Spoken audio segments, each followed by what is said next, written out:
Welcome to the Tech Talks Daily Podcast, where you can learn and be inspired by real-world examples of how technology is transforming businesses and reshaping industries in a language everyone can understand. Here is your host, Neil C. Hughes.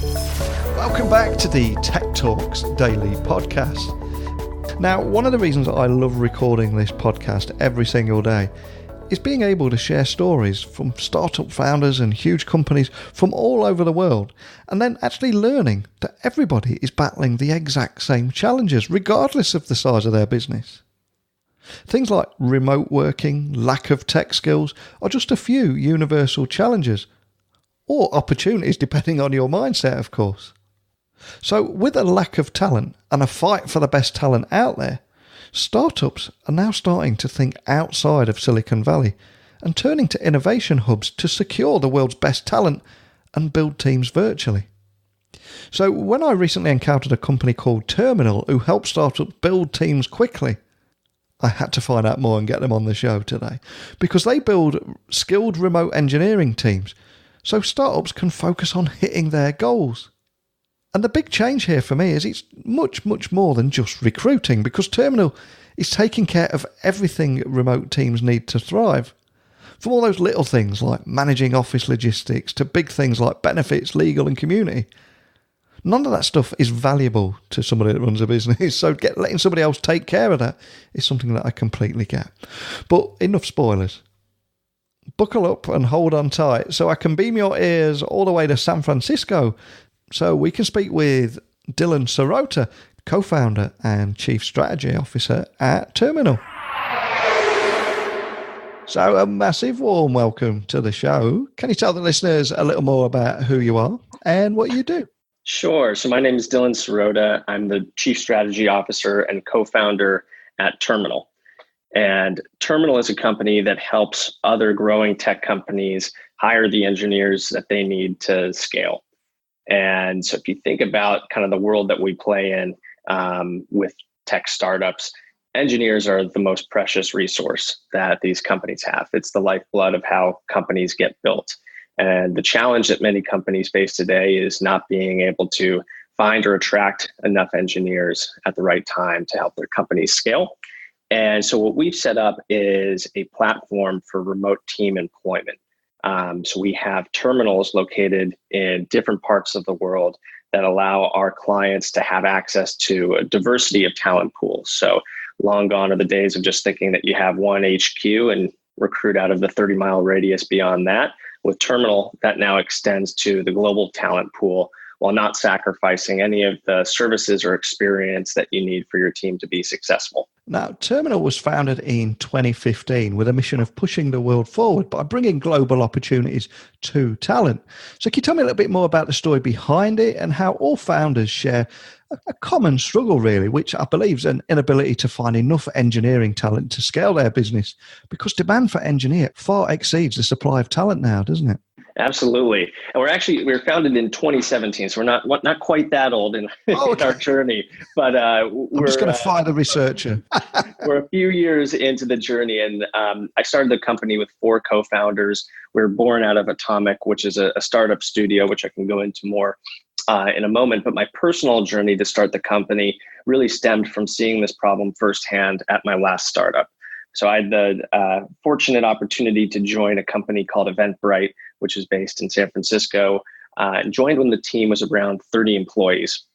I saw it grow to beyond 700 employees during that time. So I got that real kind of first rocket ship startup experience, which I learned a tremendous amount about really how to grow a business. And one of the things in particular that I found fascinating was how the company thought about increasing its competitive advantage for talent through building remote engineering centers. And the team that I managed at the company was one of the teams that was placed in a remote environment to build a team in Argentina. I saw that team grow from a small cohort of around 4 or 5 engineers up to over 100 in a few year period. And it was fascinating to see just the scale of growth when you get outside of the Silicon Valley bubble and even just the US, where there is that talent shortage, and the ability to attract really high quality engineers in a market like Argentina for our company proved to be such an amazing advantage where we could grow at a pace that we could dictate rather than being reactive to the market. And I looked at that experience and I thought a few things. One is that if a company is well financed and well run as Eventbrite has to think outside the valley to scale their business, many, many more startups are going to have to go through that same pain. The other thing I realized was that building a remote office for engineers is a really challenging process logistically and operationally. You're basically setting up all of these ancillary services to support this team, from getting office space, outgrowing that office space, subleasing the old office space, setting up an entity, figuring out accounting and legal and finance and payroll and benefits, and a whole new construct for how kind of those teams are built and managed from a recruiting perspective. And taking a step back, I thought it sounds crazy for every company that wants to build a remote team to be forced through this really burdensome, arduous process. And most companies don't have the experience or resources or time, frankly, to go through that process. But it doesn't have to be that way. What if there's a company that could set up all of that infrastructure, be the local expert on the ground of how to build a team within this new country or new market or new city, and provide it through a shared infrastructure model, something that's become much more popularized today as you think about companies like AWS leasing portions of compute power or WeWork portions of office space, and thought that model makes a lot of sense, especially when you think about global expansion. So that was the kind of firsthand experience I had coming into the problem. And then very serendipitously, timing was right in terms of meeting my co-founders who all saw the problem from a very similar lens, whether that's from an investing lens and entrepreneurship lens. And my other co-founder, Luke, actually seeing how teams get built through a military lens with his service in the US Navy. It really sounds like that moment in Argentina there really lit that creative spark in you, doesn't it? And it's funny how, like you mentioned the word serendipity there, many times it feels like the universe gives you a nod in the right direction, and only when the timing is right and you've had those experiences, everything just kind of falls into place, doesn't it?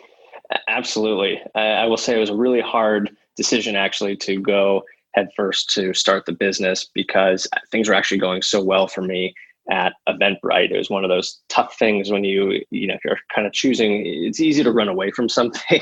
It's a lot harder to run to something when leaving behind something also that's great. And that was the kind of position I was in, but overall felt enough conviction about the opportunity in front of us and just kind of the tailwinds that we had around this business, and really being at the forefront of this remote teams movement that over the last couple of years has now become a lot more mainstream as an approach. And from all those moments and those experiences, Terminal is now building remote teams and offices across emerging innovation hubs to help scale engineering teams and IT operations. But can you expand on that? Sure. So at the forefront, what we do is identify these hubs. And overall, if you think about the problem that these companies are facing, it's lack of supply of talent. So we do a lot of data analysis, model building, and assessing what are actually the right geographic locations where there's ample supply of talent, relatively less competition, and really the right composition of talent. So not all engineers are created equally. What types of technologies do different regions tend to attract or train based on incumbent companies or research institutions that are located there? And then once we've identified those markets, we're actually building what we call a terminal, which is a turnkey remote campus that's built for engineering teams so that we can house many different engineering teams under one roof and provide all these great services for what we call our members, the development team members for our clients. And those members get access to this beautiful office space, top of the line AV equipment, conference rooms, call boxes, cafeteria, everything from workout rooms to event stages. So they get kind of this large company experience, the type of thing that you might find, at a Google office or Facebook office. But instead of working for kind of these large dominating companies, you get the opportunity to join a small dynamic startup and really make true impact. And then for our clients, we provide everything else necessary to make those teams successful, from HR support to providing the payroll, serving benefits, being that HR support on the ground so that the teams just are in the most optimal environment to do the work that they love to do and to make our clients successfully grow and expand within these different campuses. So right now we have 5 campuses with another 5 that are on the way to being built, both in Canada and Mexico and soon in farther South America. But that network of campuses really gives our clients a tremendous amount of reach and tremendous access to talent pools, typically far beyond the hubs of New York and San Francisco and LA and Seattle, where a lot of the venture capital dollars are going into and where a lot of the companies are being founded. But where they're being founded isn't sustainable in terms of how they should be growing and scaling. And we are, of course, living in a world where there is a huge tech skills shortage at the moment. It's well documented. So how can startups compete with the tech Goliaths in those hiring wars? Or do you think that they've actually got more to offer in terms of experience than the big companies? No, it's a great question. And the data we see totally supports that. So across the US, there's 5 job openings for every 1 engineer. If you go into San Francisco and New York in particular, you could have 10 to 20 job openings for every 1 engineer. And that imbalance of supply and demand creates a lot of bad consequences when it comes to how engineers will be cycling through different companies, with how pay increases need to keep adding up, and kind of the arms race of different perks and benefits that happen makes it very, very tough for an early stage company to be able to compete, especially with the FANG companies that have what seems like endless resources. So we think that the best way to compete is actually to not compete, to go to a different market where you have a competitive advantage. There's no way that a small startup is going to be able to compete in terms of the amount of salary, benefits, support, kind of you name it. Those companies have all the financial resources at their fingertips. But if that company can go into a different market where they have a competitive advantage relative to what's offered there, that's a much better strategy in my point of view, and something that Eventbrite really showed me how the impact of a situation like that could positively affect their ability to grow and to compete for talent. And so I think that the ability for these companies to go into those new markets is how you get around that. And the way then that you can do that, I think, is through what we're doing at Terminal. So instead of one company that is in a new market, we're actually pooling together many companies. And so we're training the engineers in that market to say, hey, come to Terminal to find your next great high growth startup opportunity. And in doing so, we can better service the variety of different clients that we have, because we have this strong pipeline of talent that's coming to Terminal to see this portfolio of new opportunities and a trusted filter for them of really what is a company that I'd want to work for. And what about overcoming things like remote work, mind blocks, and genuine roadblocks? Is there any advice that you could offer on overcoming those very common challenges too? I think companies tend to overthink the challenges of remote work. I've always seen that the easiest way to overcome those is to have a few of your best engineers work from home for a week and document what was easy, what was hard, and just make some systemic changes in your process or your documentation to get around it. But we are living in kind of that prime age where a lot of this remote teams movement has started to take off, because things like communication infrastructure, Zoom, like we're doing now, and Slack and other tools are helping to tie together people from different geographies better than ever before. And that is really kind of the innovations that have come over the last few years. And so today is a lot different than it used to be, but I think that mindset tends to linger, especially with some senior leaders or former entrepreneurs who have tried things in the past. It's easy to kind of say, I've tried that, doesn't work, but today is a whole new day in terms of what we have at our fingertips. And I think that there's plenty of ways to kind of get over that mind block at the beginning. I always think that virtual communication, though, isn't an excuse for face-to-face. And so that's a one kind of caveat to make sure you think through is that always be building in those opportunities to really engage face-to-face outside the office, visiting the team, going out to dinner or meals. That always is important so that you're not just a Slack icon to someone, you're a real human person and they can connect with you. And don't worry, I'm not going to ask you to list every single one of these, but I just ask that you tell me a little bit more about the 70 different attributes terminal analyzers to determine where the next emerging innovation hubs are coming from. Yeah, we love to geek out on this stuff. And there's so many ways to think about what makes a great location for a company. I think the easy things to think about are things like time zone. So how many hours am I reasonably going to have to work with someone in this location?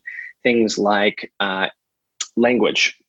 So are we an English speaking company? Is it important to us that most of the population there will speak English, or are we bilingual in some way? So those are, I think, some of the more kind of convenience attributes that we think about. Going a little bit deeper, there's a lot on the financial aspects. So what's the cost of living? What's the cost of real estate? What does it cost to hire someone? What does it cost to fire someone? What's the cost of starting a business? What's the tax environment? A lot of those that play into it. Are there any tax incentives that the government will bring you for creating jobs in that market? Those are some of the aspects we think there. And then I think the most important bucket would be around the talent itself. So how many engineers are there in this market? What types of engineers are there? Are they hardware? Are they software? Are they Python engineers? Are they Ruby engineers? Are they Java, C#? Really breaking it down is super important, because for one company, if all the engineers are C#, but you need Python engineers, you're not going to be very satisfied with the talent. So understanding it at a composition level is important. And then I think the other interesting factors that we weigh in are looking at how many users from a particular location are on GitHub or Stack Overflow. What universities are in the region? How many computer science grads are they creating every year? What is the inflow and outflow of talent? Is it a growing city? What's the political macroeconomic environment? A lot of different things to weigh and to score. And once you have all those attributes, then you get to model scenarios. So if I'm a company and I want really high quality and convenience, you can weigh those attributes in a different way to show where the best engineers are, balanced with the most convenient things like time zone, language, direct flights, all of that. If I'm a company and I want to maximize kind of the size of the talent pool and a low cost, then you can weigh those attributes differently. And so once you kind of have that model built, it's ever changing, but modeling the scenarios through what you're trying to optimize then becomes really interesting to help us in particular plan our roadmap for opening new terminals. And there's also a lot of pressure on startups to hire quickly, but hire the right person who'll stick around with the company too, especially after they invest so much time and resources into that person. So are there any tips that you can share around that topic? Yeah, it's funny. Startups are a ticking time bomb. Every day, generally speaking, you're losing money. So however many days it takes you to hire someone are a particular amount of days that are lost from actually being able to put that person in some productive environment and have them build the business. So most startups think about kind of time as one of the most precious resources that they have. And if they can't hire and scale in an efficient kind of manner, the money is literally running out of their bank, hence the your burn rate. And with that, companies need to think about speed and optimizing for that. And I think typically speed of hire, speed of product development is very important, because if you are slow in the product development lifecycle, you're slow in the sales lifecycle, all of the other things that are basically sequenced off being able to build a product, iterate on that product, and bring it to market. But another thing that I think we've got to mention is the dynamics of work have completely changed now. So what kind of retention strategies for remote workers do you think businesses need to focus on right now? I think the biggest mistake most businesses make with remote teams is thinking about international employees as contractors or as kind of like a second class part of their organization. So I see a lot of companies make the mistake of everyone in my San Francisco office is going to get equity. It's going to get all these perks and bonuses and a certain amount of days off. And then we're going to basically offer none of those things to our remote contractors. And that is just, I think, a horrible mistake that companies make, and in particular, the equity piece. So the best way, I think, of tying the right incentives is being generous with equity and making sure those that are building your product are actually tied in with an incentive towards the long-term value creation for the company. I think that's big and important.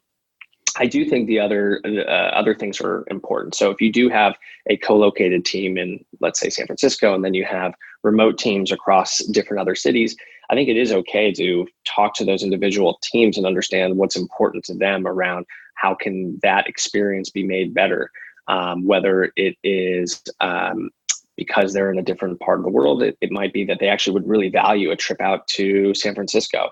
Or they might say, you know what, we're tired of traveling. We'd actually really value the San Francisco team to come to us on occasion. I think a lot of that is just basic listening and not assuming that what works in kind of your most present environment, wherever kind of the leadership team is located, is actually what everyone else also wants. So I think basic listening around that is super important. And I've seen some companies get very creative around the way that they create those incentives, whether they allow people to have kind of a relocation bonus, even if they're not going to HQ, but they're going to some other location, or working remotely, or providing, a vacation stipend so that people can go on a vacation that's actually paid and encouraged by the company. A lot of different creative ways, but ultimately, I think tying equity and listening to those teams, especially the ones that aren't right in front of you and not the loudest voices in the room. And you've had some interesting experiences in your previous role at Eventbrite and, of course, in your current position as founder. But I'm curious, what is it that inspired you to bring hospitality to the tech industry, and why do you think it's so important? So before Eventbrite, actually, I thought I was going to be a concert promoter. And so in college, I promoted concerts on the side, and I worked for some concert promotion companies in the Bay Area. And I loved the idea of creating experiences for others. And at concerts, one of them, when I was working on them, the best experience was as the concert's going on, not looking at the stage, but looking out at the people and kind of feeling that sense of you've created something that people are really enjoying and sharing together. And when I think about what we're building with Terminal, with now over 230 engineers that are working at our various campuses, one, that's a massive amount of people that are coming into our facilities every day, working alongside our teams. And that's a real opportunity to make that truly a special experience. And what does that mean? And how can we define that are the questions that keep me up at night. But I do think that there's traditionally been kind of this mundane nature of work that harkens back to when you think about shows like The Office or something like that. But if we are working, 8, 9, 10 hours a day with this group of people, how can we make that experience better? You're spending more time there than you are at concerts or at home or with your family. And we get the opportunity to just focus on that aspect of the experience, because that is our business. We are the people business in terms of making these members and these clients successful through this hospitality approach. So that's the way I like to think about it, and probably inspired by my concert promotion experience, which obviously led into my interest in working at a company like Eventbrite, and then finding this passion for the future of work and remote teams. Excellent. Well, a huge thank you for taking the time to speak with me today. But before I do let you go, could I just ask that you point any listeners and startup founders, or indeed anyone that's been intrigued by our conversation today or found it valuable, the best way of finding Terminal online, and equally reaching out to your team if they had any additional questions? Absolutely. And thank you so much for having me on today. If you want to find out more about Terminal, you can visit us at terminal.io, and you can find me, best place would be on Twitter at @DSerota, DSEROTA. Cool. Well, I'll add those links to the blog post that will accompany this episode over at techblogwriter.co.uk. And I think we've covered so much ground today, but what really stands out for me is we've got this huge tech skill shortage, and startups are having to literally think outside of the valley. I love what you're creating here, but also what you've learned from Eventbrite and that experience in Argentina and how that's paved the way for everything that you're doing and making a difference. It really is fascinating how things almost come full circle. But more than anything, just a big thank you for joining me today. Thank you so much, Neil. I'm going to be honest with you here. Before I started talking with Dylan today, Terminal to me was the place where you picked up tainted meat in the Walking Dead universe. But thankfully that has now changed. So I thank you for that, Dylan. And I love how Terminal are helping startups overcome those talent shortage problems that we talked about. And ultimately helping them unlock that explosive growth that they've been searching for so long. And that's got to be a mouth-watering prospect for any startup founder. And I also love Dylan's backstory there and how once again it feels like serendipity and experiences always ensure that the planets align at just the right moment to put us all in the right place at the right time. And after nearly 1,000 interviews, that's one of the biggest trends that I'm hearing in these conversations. Almost feels like we all get a nudge from the universe, but only after we've learnt the right lessons and have enough knowledge and experience to make it a success. And I've got to be honest, that stuff blows my mind, as I like to think we're all the master of our own destiny, but I suspect sometimes that there's something else going on out there that we don't quite understand. But as Robert Stack used to say, no mystery is closed to an open mind. But enough of my ramblings. What are your thoughts on anything we've talked about today, and indeed recently on any of the interviews that we've had? Remember, you can always email me, techblogwriter@outlook.com. My website is techblogwriter.co.uk. You can find all the social channels and just about anything else you can think of over there. So I hope you found today's episode as valuable as I did. But that's it for another episode. So I will see you tomorrow, bright and early. We'll have another guest lined up, ready and waiting. So thanks for listening. And until next time, don't be a stranger. Thank you for listening to the Tech Talks Daily Podcast with Neil C. Hughes. Remember, technology works best when it brings people together.